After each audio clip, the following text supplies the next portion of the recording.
Tablet असते, 2.5 ग्रामची tablet आहे. ही तुम्हाला 15 ते 20 लिटर पाण्यात टाकायची. आता आपण 70-80 ml पाणी घेतोय फक्त, म्हणून मी याच्यातली अर्धीच वापरेल. फक्त तुम्हाला पाण्यात टाकून द्यायची आहे.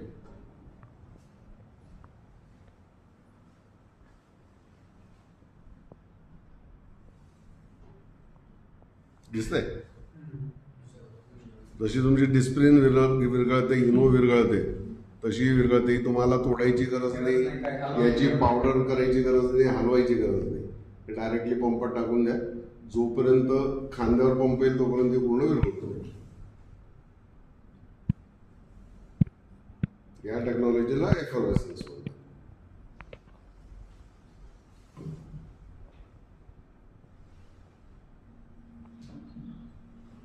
टॅबलेट वेस्टेज प्रकार काहीच नाही, काही संबंधच नाही वेस्टेजचा. वेस्टेजचा संबंध नाही.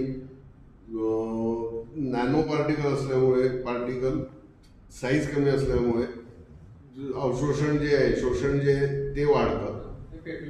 हा, म्हणजे 100% जे काही तुम्ही वापरताय ते तुमच्या पिकाला.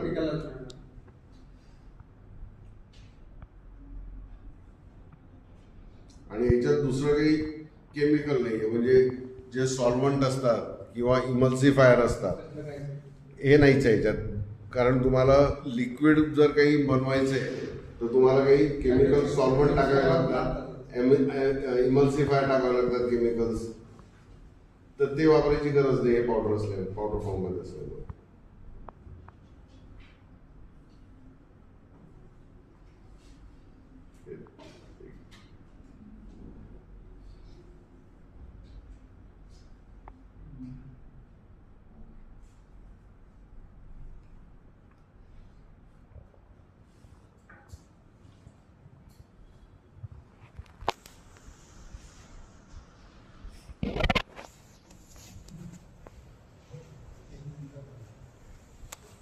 तर याच्या पुढचंही संशोधन आम्ही बरंच काही केलंय.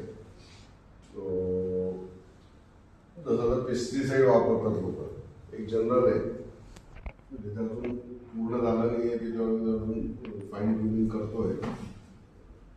पेस्टिसाईड पॉयझनिंगमुळे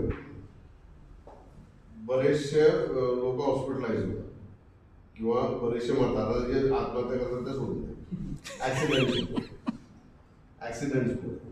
तर WHO एक रिपोर्ट आहे की दरवर्षी 3 लाख शेतकरी हे पेस्टिसाइड हँडलिंगमुळे हॉस्पिटलाइज होतात.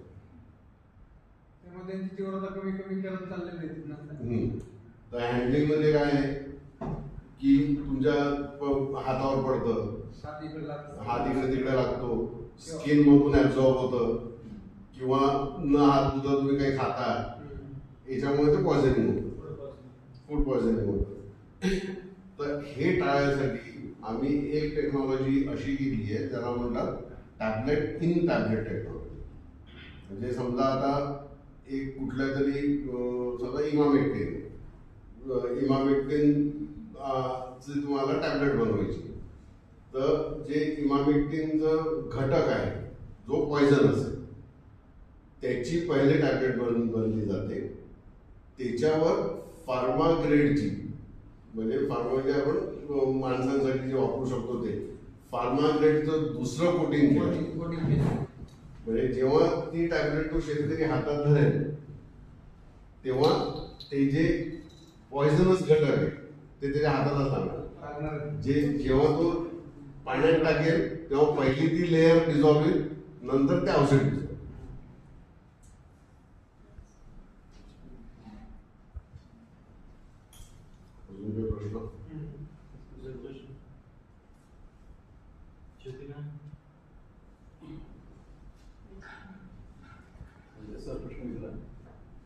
आपलं ऊसाचं पीक 16 किंवा 18 महिन्याचं असतं, बरोबर आहे.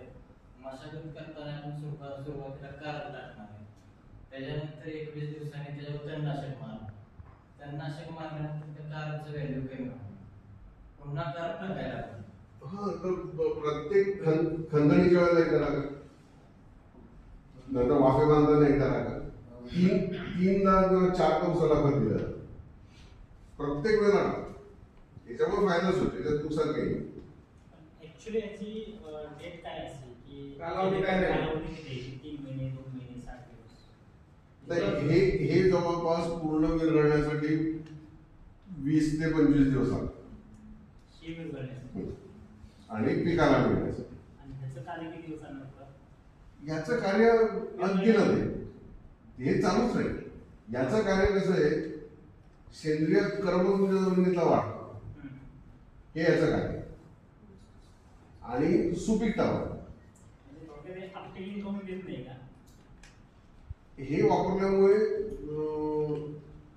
तुमच्या जमिनीची पोत वाढल्यामुळे आपटेक होते. बहुत सुधारतो. हा म्हणजे आता प्रॉब्लेम काय शेतकऱ्यांचा की खताचे प्रमाण वाढलेलं आहे. आपल्याला आता काम करत असताना त्यांना खतं बदलायला लावायचं नाही, त्यांची वापरणाऱ्या खतांचं आपल्याला बेनिफिट करून द्यायचं. राईट. त्याच्यासाठी हे खत किती दिवस त्यांना यूज करू शकतो, म्हणजे जेणेकरून कसं आहे की आता ऊसाचं पीक आहे तर त्याला 2-2, 3-3 महिने द्यायचं म्हणलं तर खर्च भरपूर आहे. तर त्यांना द्यायला डोस ते पाण्यावाटे पण देऊ शकतात. परंतु आपण जर याला एक सफिशियंट 3 महिन्याच्या फरकानं जर दिलं तर ते पहिले 5-6 महिने किंवा 3-4 डोसमध्ये ते पीक कव्हर होऊ शकतं. होतं. नंतर त्याची काही गरज नाही. कमीत कमी 2 महिन्याच्या कालावधीत एकदा तरी द्यायचं. 2 महिन्याच्या कालावधीत 2 महिन्यातून एकदा तरी हे द्यायला पाहिजे. सरकारी वर्ग असेल तर आपण 2 वेळा देऊ शकतो त्याला, आणि मोठे पीक असेल तर 3 ते 4 वेळा देऊ शकतो. म्हणजे इन शॉर्ट, समजा आता तुमचा गहू आहे, गव्हाला पेरणीच्या पूर्वी तुम्ही DAP वगैरे देता किंवा पेरणी सोबत देता, तर तेव्हा तुम्ही एकदा देऊ शकता. त्यानंतर 20-21 दिवसांनी दुसरा डोस जातो, पहिला पाणी दिल्यानंतर तेव्हा एकदा देऊ शकता. गव्हाला 2च डोस जातो. म्हणजे थोडक्यात खुरपणीच्या वेळेस खुरपणीच्या माती सुपात होती त्यावेळेस आपण देऊ शकतो. हा. म्हणजे ते जमीन ऑब्झर्व पण होऊ शकते. समजा आपण बियाबरोबर टाकले कार्बन आणि आपण तणनाशक जर नाही वापरलं, मग दुसरा टाईप द्यायची, कार्बन द्यायची आवश्यकता आहे का नाही? ते सांगतो ना. कसं आहे, याचं कितीदा वापरायचं हे गणित नाही. नाही. तुम्ही हे एकदा वापरलं तर चालतंय, 4 तुम्ही हे वेळा दर महिन्यात वापरलं तरी चालतं. तर तेवढा जास्ती फायदा. कारण एकदा वापरून तुमच्या जमिनीतला 0.2% जो ऑर्गॅनिक कार्बन आहे तो काही 3% होणार नाही. लगेच नाही. लगेच किंवा एक वर्ष वापरूनही नाही होणार. हे सतत तुम्हाला वापरत जाय. कंटिन्यू करावं. शेणखत वापरतो. हम्म. शेणखत सारखं वापरतो. हा. त्या पद्धतीने वापरतो. साधारणतः 4-5 वर्षाचा आपण याचा प्रयोग केला तर रासायनिक खताचा वापर कमी होऊ शकतो. 100% आमच्या शेतकऱ्याला हेच सांगायला लागणार की बाबा हे वापरण्याचा फायदा तुझा असा आहे की रासायनिक खतं तुम्ही 4 वर्षांना बंद होतील. हे 4 वर्ष कमी होतील किंवा कमी लागतील. 4 वर्षानंतर तू कमी करू शकतो आणि आता जे देतोय त्याचं अपटेक होतं. आता शेतकऱ्याचेच खतं भरपूर आहे, महाग आहे, ते सगळं वापरतात. अपटेकिंग होण्याचं प्रमाण 10 ते 15% आहे. बाकीचं जे पडून आले सुटावं असं म्हणजे त्याचं अपटेकिंग होणं गरजेचं आहे.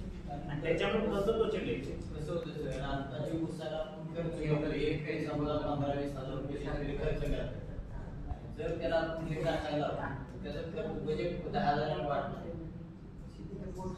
ते समजा रासायनिक कमी करून जर हे वाढवलं तर एकदम सुरुवातीला नाही करणार. 30% पण खूप कमी आहे, खूप जास्त असतात.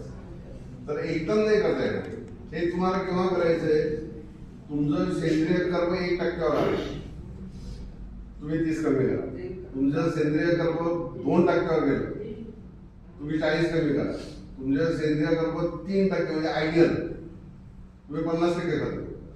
पण सेंद्रिय कर्म 0.2 पासून 1 यायला एवढं सोपं नाही. त्याला तुम्हाला 2-3 वर्ष. म्हणजे जी जमीन नापीक झाली ती सुपीक व्हायला, तिला रिकव्हर व्हायला तेवढा वेळ लागेल. तेवढा वेळ लागेल. कमीत कमी 3 ते 4 वर्ष तरी लागतील. लागतोच तो. कारण ऑलरेडी रासायनिक खतामुळे डॅमेज झालेलीच असते ना जमीन. या साईडला काळी माती आहे, कोकणात लाल माती आहे. त्याचा फरक काय? त्याने काय फरक पडतो? लाल मातीत काय तो आयर्न असेल, त्यालाच जास्त आहे. तर पण लाल माती जरी असली तरी पण ती कडक होईल. त्याच्यातले सेंद्रिय कर्ब कमी झालेलंच.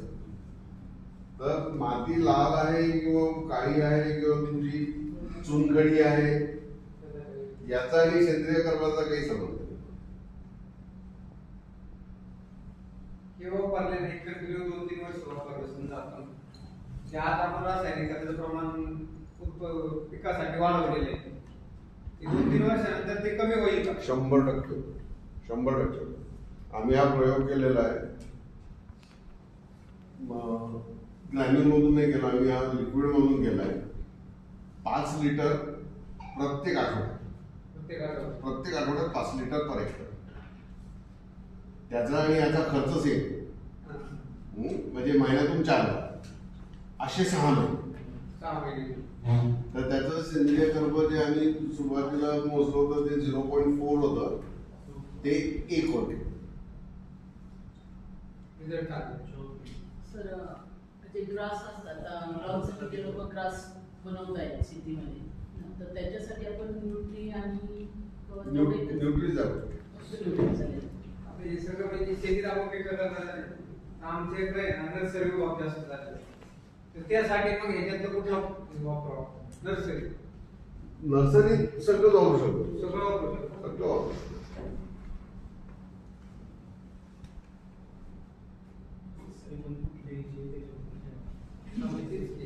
नर्सरी पण ऊसाचे आता जे आपण 1 वर्षासाठी नर्सरी बऱ्याच प्रमाणे म्हणजे भाजीपाल्याची नाही नाही फ्लावरची. शोची झाडे वगैरे त्याला सगळ्यात यूज होते. त्याला तुम्ही सगळं वापरू शकतो. म्हणजे फ्रूट वापरायची तेवढी गरज नाही पडणार. न्यूट्री आणि फ्लोरा दोन्हीचा फायदा काय होणार माहिती आहे का? हे वापरल्यानंतर ना त्याची नर्सरी जी रोपण ज्यांना निघेल ना, त्याचं उत्पादन चांगलं निघणार बाकीच्या नर्सरी.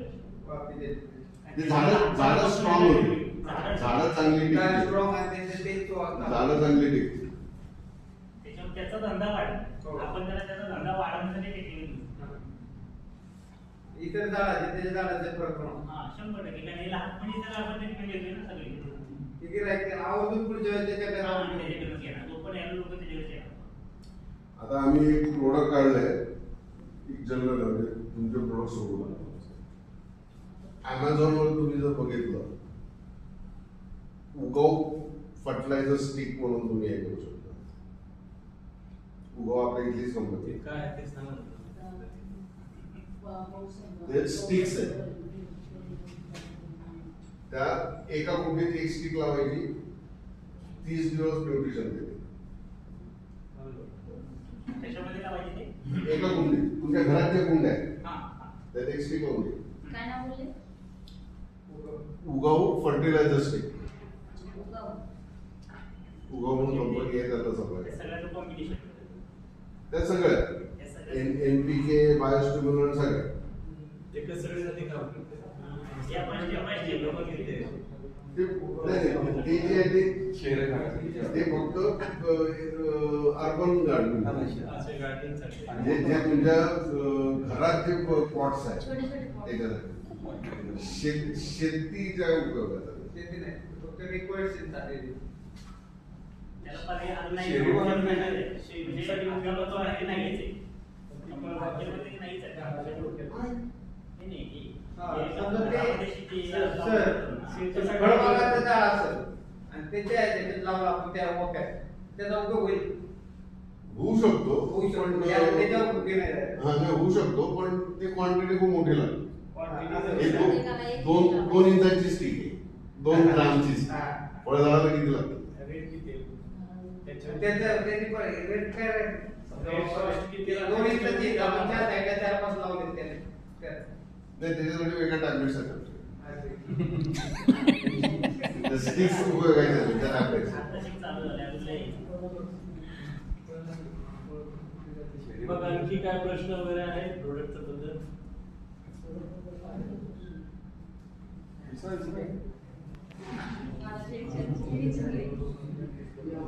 प्रश्न असा विचारायचा होता मला की मी 100% मायवेदिक्स प्रोडक्ट यूज करून माझी शेती. तर माझं जे क्षेत्र आहे त्याच्या आजूबाजूला बाकीचे शेतकरी आहेत आणि ते 100% केमिकल यूज करत आहेत. हा ऐकून महत्त्वाचा प्रश्न आहे. आणि त्या मी जे प्रोडक्ट यूज करून माझी शेती हे करतोय आणि त्याला मला चांगला इफेक्ट होते, पण साईडचा इफेक्ट माझ्या ह्याच्यावरती काय होणार? कारण पर्क्युलेशन तर होतच आहे, केमिकलचे फवारणीचं परागीकरण होतं, तर त्याचा पिकावरती माझ्या काय इफेक्ट होणार? त्याला काय पाहिजे? तुम्ही म्हणजे आता मॅडम ऑर्गॅनिक शेतीबद्दल खूप बोलत होत्या. 100% ऑर्गॅनिक शेती भारतात पॉसिबल असते. हे जे म्हणतात ते पर्क्युलेशन तुमच्यासाठी माझा होणार. म्हणण्याचा उद्देश काय माहिती काय? इट्स ओके की मी माझं वापरतोय, त्याचा बेनिफिट पण मला चांगला मिळतोय, पण त्याच्या पर्सेंटेज वाईज काय इफेक्ट होऊ शकतो? नाही, फारसा इफेक्ट नाही होणार, कारण जी खतं पर्क्युलेशनमुळे जातात ती खाली जातात, ती हॉरिझॉन्टल जाते. नाही, बाकी आता फ्रूट समजा जे काय फ्लावर्स वगैरे येतात त्याचं परागीकरण होतं, त्याचं इकडं त्याच्यावरती तेवढं नाही. त्याच्यावरती काय इफेक्ट नाही, तेवढा नाही, तेवढा नाही. जी रोगप्रतिकार शक्ती म्हणतो ना सर आपण, तर ते आपल्या ह्या प्रोडक्टमुळे त्याची वाढणार आहे आपल्या प्लॅनची. त्याच्यामुळे जरी तुमचं ते हे जरी झालं नाही, पण स्थलांतर जे होतं ना, तुम्हाला ते म्हणायचं ते परत इकडे तेवढं फारसा फरक नाही पडणार आहे. बरोबर.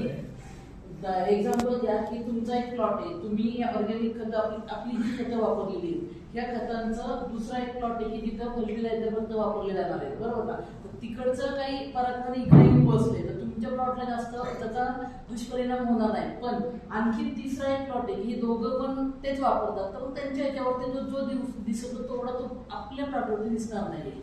तर ह्या गोष्टी नक्कीच 100% याच्यातून इथे रिझल्ट असणार आहे. म्हणजे आपल्याला रिझल्ट काढायचे, आपण त्याच्यासाठी ते प्रॉब्लेम लावतो. आता आपण सगळेजण जाऊन हे सगळ्या गोष्टी प्रत्यक्षात स्वतःच्या प्लॉटवरतीच अनुभवणार आहोत. सोप्या भाषेत सांगतो तुम्हाला. 2 लहान मुलं,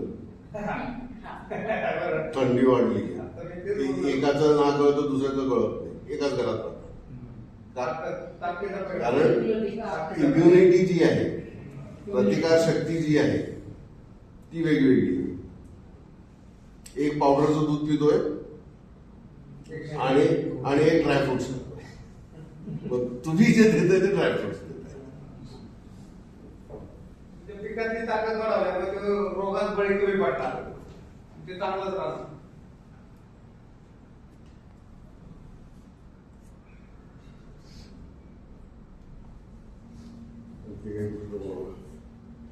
तर बाकी आता उन्हाळा संपल्यानंतर येणारं जे पीक आहे, तर सगळ्यात पहिली आता नवीन जी पिकं येणार आहेत, तर त्याच्यामध्ये बाजरी असणार आहे, त्याच्यानंतर वाटाणा वगैरे येणार आहे लोकांचा, त्याच्यानंतर भुईमूग वगैरे पेरणी होतात. त्यापैकी सगळे आता ते चालू होणार आहे. तर आता वाटाणा साधारण 1.5-1.5 महिन्याचं पीक असतं, म्हणजे 1.5 महिन्यात 2 महिन्यात ते येतं. तर त्याच्यासाठी आपण हे सगळेच हे वापरले जाणार सगळे. कारण तुम्हाला रिपीट करायची गरज नाही. वाटाणा 1.25 महिन्याचं पीक आहे. पहिले त्याला ग्रोथ तर लागणार आहे, वाढ तर पाहिजे, मग न्यूट्री काम करेल. न्यूट्री परत मारायची गरज नाही, कारण त्याची कालावधीच 1.5 महिने. त्याला फुलं लागणार आहेत, मग तेव्हा फ्लोरा वापरायचे तुम्हाला. त्याला शेंगा लागतील, दाणे भरतील. स्टार्टला आपण बियाणार होतो त्यावेळेस हे तो कॉमन आहे. यूज करू शकतो, त्यावेळेस ग्रोथ ऑटोमॅटिक वाढतो. ज्यावेळेस मशागत करणार तेव्हाच ते टाकून द्यायचे आपल्याला.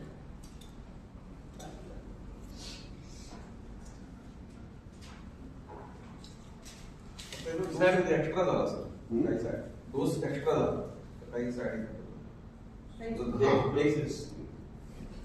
तर याला फायटोटॉक्सिसिटी म्हणतात. तर ही जी सगळी औषध आहे ही तुम्ही डबल जरी वापरली तरी याला फायटोटॉक्सिसिटी 0 आहे, आणि तर केमिकल्स आहे. फायटोटॉक्सिसिटी का होते तो चांगला प्रश्न आहे. आता मी सांगतो तुम्हाला फायटोटॉक्सिसिटी का होते. फायटोटॉक्सिसिटी जास्ती करून केमिकल्समुळे होते, तुमच्या औषधांमुळे होते. त्याच्यात जे इमल्सिफायर आणि जे सॉल्व्हंट्स वापरले जातात त्याच्यामुळे. फॉर एक्झाम्पल, तो विषय मी विसरलो पण होतो. ड्रोन्स सगळीकडे सुरू झाले. ड्रोन वापरणे अजून 1-2 वर्षांनी बऱ्याच ठिकाणी कॉमन होणार आहे, कारण मजूर मिळत नाही, ड्रोन स्वस्त पडतात. तर ड्रोनचा प्रॉब्लेम काय आहे की 10 लिटर पाण्यात 1 एकरच फवारतो. 10 ते 15 लिटर पाण्यात. हा, आता एखादं तुम्ही लिक्विड कोणतं तरी घेतलं ज्याचं 250 ml डोस आहे एकरी. मग तो 250 ml डोस कसा बनलाय? तो बनलाय 200 लिटर पाण्याचा. म्हणजे याच्यात जे सॉल्व्हंट आणि जे इमल्सिफायर यूज केले. इमल्सिफायर म्हणजे तुम्ही औषध पाण्यात टाकल्यावर ते सोल्युबल होईल. म्हणजे ते पांढरं होतं ना, औषध टाकल्यावर पाणी पांढरं होतं, त्याला इमल्सिफायर होतं. तर ते जे इमल्सिफायर त्याच्यात यूज केलंय ते यूज केलंय 200 लिटर पाण्याला इमल्सिफायर. ते तुम्ही वापरताय 10 लिटर आणि ते स्प्रे करताय. तर ते इमल्सिफायरचं प्रमाण वाढल्यामुळे स्कॉर्चिंग होऊ शकतं. म्हणजे तुमची पानं जळू शकतात. आपण याच्यात इमल्सिफायर वापरतच आणि 100% विरघळणार. त्याच्यामुळे हे तुम्ही ड्रोननी पण वापरू शकता. ड्रोनला टाकताना पूर्ण 10 टॅबलेट 10 लिटर पाण्यात 10 टाकायचे. कारण तिथं फक्त 20 लिटरच पाणी वापरलं जाणार आहे. सगळे शहरामध्ये गेलं तर काही प्रॉब्लेम नाही ना. शक्यतो झालं नाही, जाणार तर नाहीच आहे, घेणार पण नाहीच आहे. पण ते पण म्हणजे सांगण्याचा उद्देश आहे की हे यूज केल्यामुळे शरीरावरती कुठले साईड इफेक्ट होणार नाही. यूज केल्यामुळे नाही होणार, खाल्ल्यामुळे. आता एफर्वेसन एजंट्स जे वापरले जातात. काय होतं, जैविक खताचं जे काम करताना लोक काय सांगतात, रासायनिक खतं खाल्ल्यानंतर त्रास होतो किंवा चुकून पोटात घेतात. पण जैविक आमचं एवढं भारी की तुम्ही पिलं तरी काय होणार नाहीये हे सांगतात ट्रेनिंगमध्ये. म्हणून विचारलं की हे जर असं काय दुष्परिणाम नाही. म्हणजे मी तर कधी सांगत नाहीये. जो कोणी सांगत असेल ना त्याला डेमो घेतो. प्रत्येक केलं.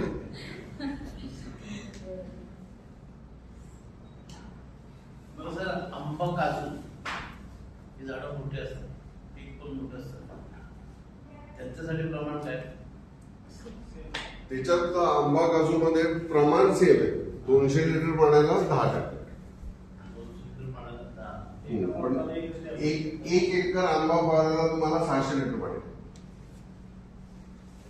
म्हणजे एकरी डोस झाला याचा 3 पट.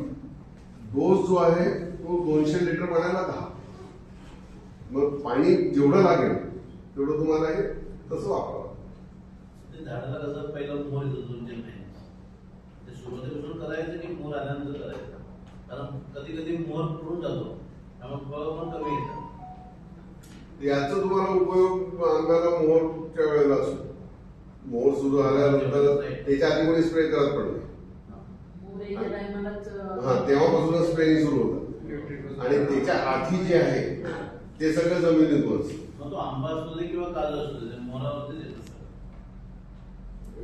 त्याच्या आधी जे होतं ते सगळं जमिनीतून येतं. मग जमिनीतून तुम्ही कार्बन देऊ शकता. म्हणजे कधी 1 महिना अगोदर किंवा मोहर यायच्या अगोदर. मोहर याच्या अगोदर. नॉर्मली आंबा काजूचं काय होतं की तुमचं हार्वेस्टिंग संपलं की महिना 2 महिन्याचा काही केल्या जात नाही. त्या झाडाला पूर्ण रेस्ट दिला जाते. त्याच्यानंतर जसा पाऊस सुरू होतो, समजा जुलै ऑगस्ट पासून त्याला खतं दिलं आणि नंतर मग तो मोहर लागला. मग जेव्हा खतं दिलं जातात तेव्हा कार्बन जेव्हा मोहर लागला, जेव्हा मोहर लागायची म्हणजे सुरुवात होते तेव्हापासून तुम्ही हे औषध वापरू शकता. ते पहिले फ्लोरा वापरा. झाडाला पण एनर्जी मिळणार ना. झाडाला एनर्जी तर मिळतेच. झाडाला एनर्जी मिळते. मुख्य म्हणजे हे झाडाला एनर्जी पेक्षा जी स्टेज आहे, हा म्हणजे आता स्टेज फ्लावरिंगची, तर ते फ्लावरिंगवरच काम करते.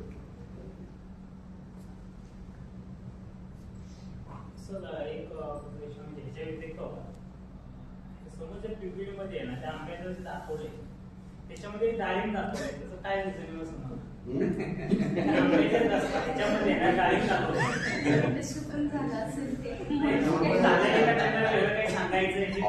ऑब्झर्वेशन चांगलं आहे. नाही ते आमच्या मगाशी लक्षात आलं होतं, पण मी म्हटलं ते हे जरा आधी AI. चुकून झालं. हे जरा AI आहे. ते पण दिसेना, फांदी पण दिसते वरती कनेक्ट झालेली. कसं काय? ठीक आहे, ही टेक्नॉलॉजी आमच्या आमच्या सांगितलं कलर करून पण करतात ना आता. कलर करून पण करतात, आपल्याला तसला काय प्रकार आहे. आंब्याच्या तवऱ्यासाठी डायग्नोस्टिक यूज करतो असं त्याला दाखवतो. तसं म्हणू शकतो. सरांना काय सांगायचंय हे मला विचारायचं. असं काय झालंय? हे सरांनी जाणून बुजून केलंय का? यायला कमान दिली. This crop, प्रश्न विचारा म्हणून this crop is suitable for all types of fruits. त्यांनी त्या डिझाईन मध्ये त्याला जेवढं करता आलं तेवढं केलं. सर मला हळदीच्या पिकासंदर्भात एक प्रश्न विचारायचा आहे की आपण कार्ब वापरणार आहे ते सरी टाकायच्या आधी का नंतर लागण झाल्यावर? का तुम्हाला तुम्ही जमीन जेव्हा तयार करता, वाफे जेव्हा तयार करता तेव्हाच द्या. वाफेत आहे जमीन सुपर फॉस्फेट वगैरे टाकून तुम्ही वाफे तयार करता ना, ते जमीन तयार करता. मग त्यावेळेलाच तुम्हाला कार्ब द्यायचे लागणीच्या आधी. लागणीच्या सऱ्या करता किंवा वाफे तयार करता बेणं लावायच्या.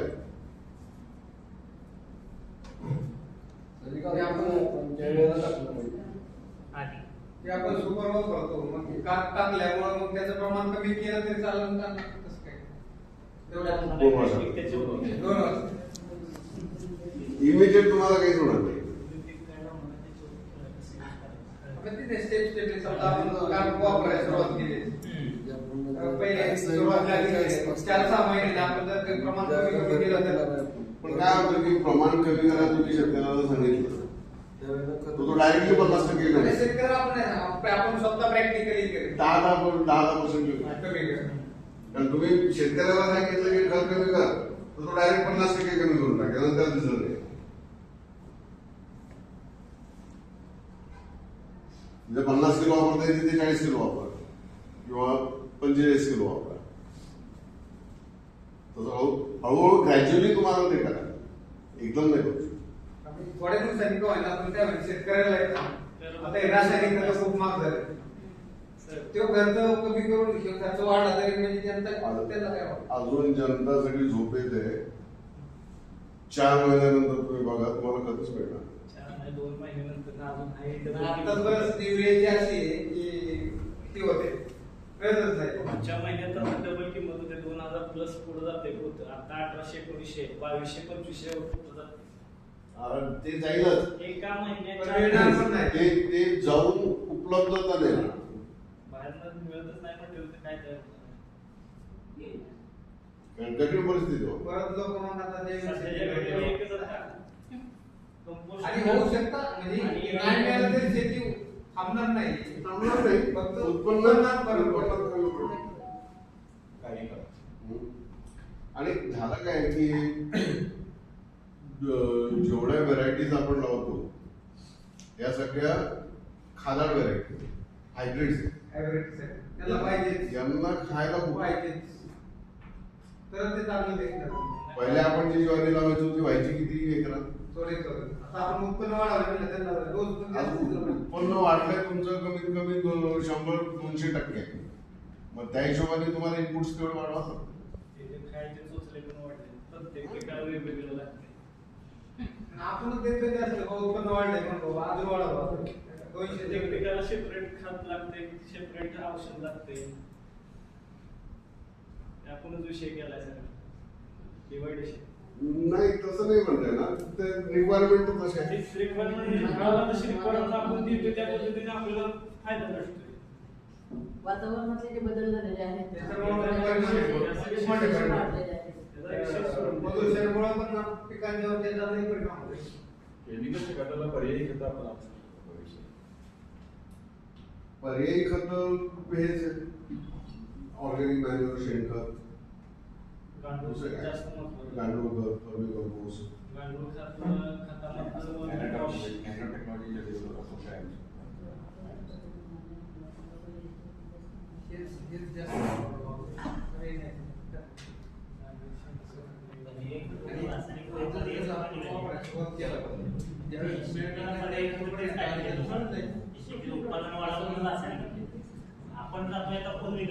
म्हणजे जे नॅचरल होतं ते कसं करायचं? त्याला वेळ लागेल ना, इतकं सोपं नाही आहे. आपण शेतकऱ्यांना सांगू शकतो आता असं की बाबा आपण असं नाही सांगू शकत की बाबा रासायनिक खते मिळणार नाही, पण समजा तुटवडा झालाच याचा जर उपयोग आपण आता वापरत करत असेल तर 4-6 महिन्यांनी त्याचा फायदा आपल्याला होणार. हा ते सांगू शकता आणि त्यांना हे सांगू शकता की ही जी औषधं आहेत ही पूर्णपणे तुम्ही म्हणजे खताची रिप्लेसमेंट नाही, रिप्लेसमेंट नाहीये, पण खत जरी तुम्हाला कमी पडलं कमी पडलं तरी- तर धरून नाही. हा म्हणजे एखाद्या पेशंटनी जेवण बंद केलं तर आयनीमधून आपण जे देतो चालू शकतो ते. ठेवायचं काम. हे भाजीपोळीचं सर येणार नाही, पण तो तग धरून नाही.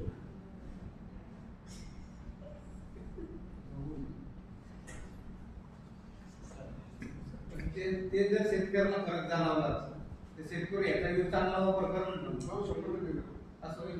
100%. आता तुम्हाला जे अनुभव आले, आता भुईमुगाचा अनुभव यांनी सांगितले यांनी किंवा 2-3 पिकाचे जे अनुभव सांगितले, हे का झालेलं आहे?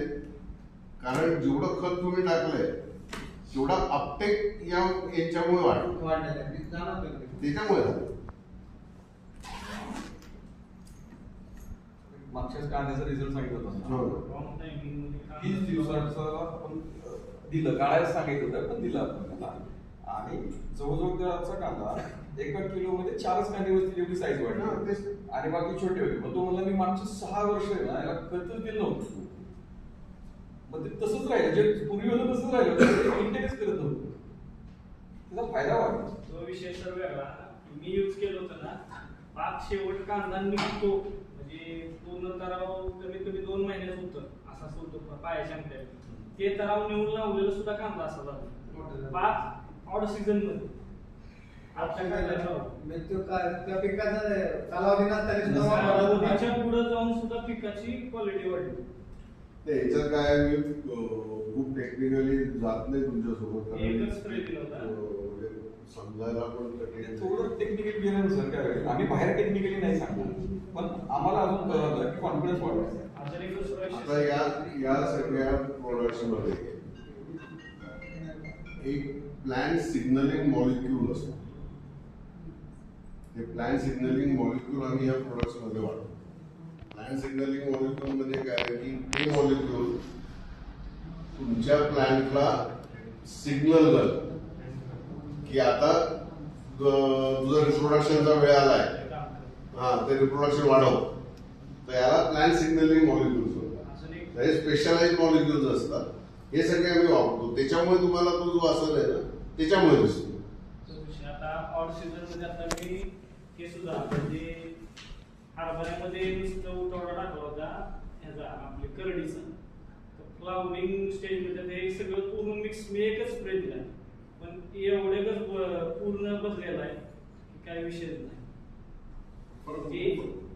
एका कमीत कमी एक अर्धा किलो बिस्कटला असेल 200 ग्राम फक्त बी लागवड झाली असेल, पण कमीत कमी 2 पाहिल्याच्या वर म्हणजे 15 ते 20 किलो करडी निघत.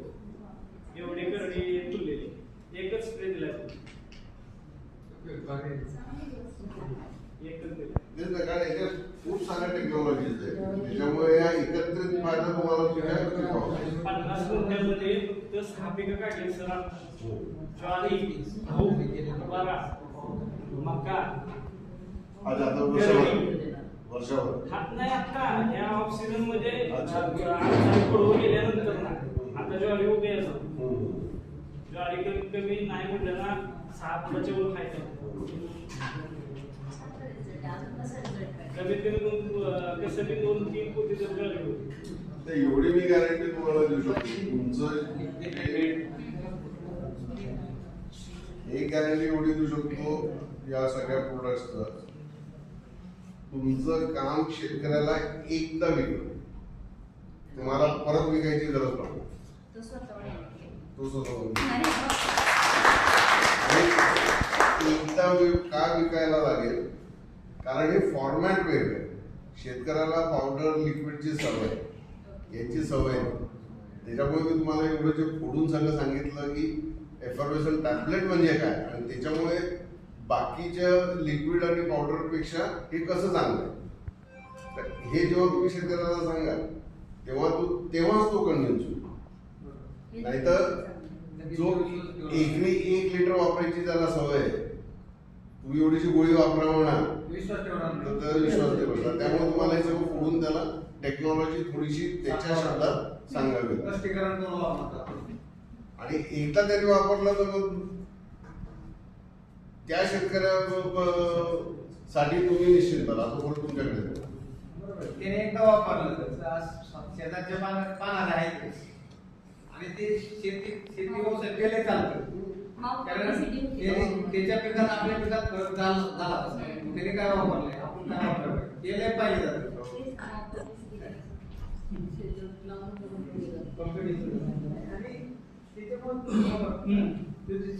आणि त्याला विचारलं जातं आणि त्याने काय औषध दिले मग तेच पाहिजे असं होतं.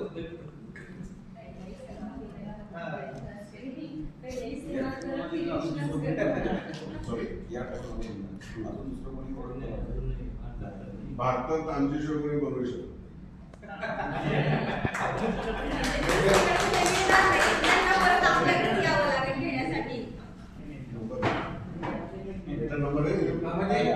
शक्यतो आपण काय लागलं तर बाबा असं पडायला आपला कॉम्पिटिशन लोकांना करायला असं होणारच नाही. दुसरी कंपनी मी सुरुवातीला ते सांगितलं होतं की एफर्वेशन टॅबलेट बनवणं ही टेक्नॉलॉजी खूप सोपी, कोणी बनवू शकतो. पण प्रोडक्ट बनवणं एवढं सोपं नाही. म्हणजे ती टॅबलेट टाकली की ती विरघळेल हे दिसेल सगळं. डिस्क्रीन बी आता आहे ना, पण हे त्याच्यामध्ये कुठला मॉलिक्युल्स असतो हे महत्त्वाचं.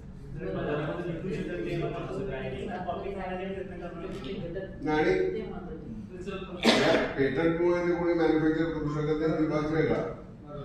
भारतात जितकं काही टॅबलेट येते ऍग्रिकल्चरसाठी ते फक्त आम्ही देऊ शकतो. ह्याचे मॉलिक्युल फॉर्म्युलेशन्स हे सगळे दुसरं नाही करू.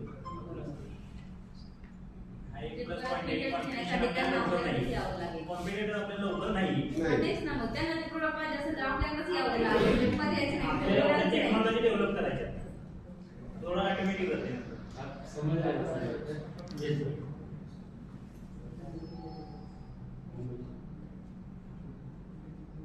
तुझे काही आप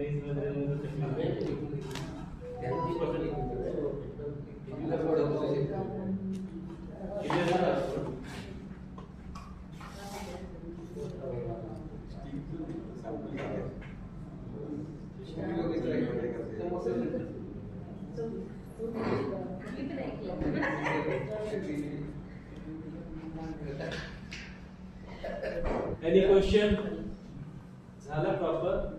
आता तुम्ही जाऊन लोकांना ट्रेन करू शकता का? मेरा क्वेश्चन है, सब लोग समझ गए ना? जाके लोगों को ट्रेन कर सकते हैं क्या? गुजरात में और इंग्लिश में कर सकते हैं. एक दो बार तो भाई है रेकॉर्डिंग आहे ना. गुजराती हिंदी इंग्लिश 3 में कर सकते हो.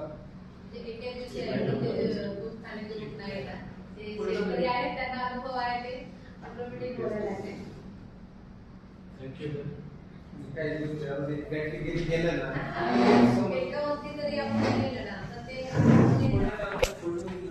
आणि ते काय होणार, प्रॅक्टिकली जर केलं तर आपल्याला शेजारच्या लोकांना सांगायची गरज पडणार नाही. प्रॅक्टिकली झालंच झालंच पाहिजे.